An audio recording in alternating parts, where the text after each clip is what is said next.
Ardhja e stinës së pranverës ka rikthyer edhe problemin madhor me pyjet e vendit tonë që janë zjarret, djegja e barishteve të këqija në tokat bujqësore apo në livadhe, vazhdimisht është bërë shkak për aktivizimin e vatrave të mëdha të zjarrit, të cilat më pas dalin jashtë kontrollit të banorëve. Një vatër zjarri është aktivizuar pas ditën e sotme në fshatin Krajk të Buqizës. Siç duket nga pamjet, flakët kanë përfshirë një sipërfaqe të konsiderueshme me shkure dhe po i afrohen banesave. Për shkak të erës së fortë, vatra e zjarrit përhapet me shpejtësi, ndërsa pritet ndërhyrja e autoriteteve vendore që të bëjnë të mundur neutralizimin e zjarrit që të mos ketë pasoja të rënda. Një situatë ngjashme përsëritet çdo vit jo vetëm në zonën e Buqizës, por në të gjithë territorin e qarkut Dibër.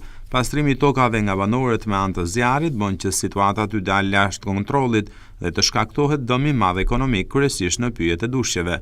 Autoritetet këshillojnë banorët që të tregojnë kujdes në këtë periudhë, pasi nëse bëhet shkak për djegjen e pyjeve, do të përballen me ndëshkimet siç e parashikon ligji.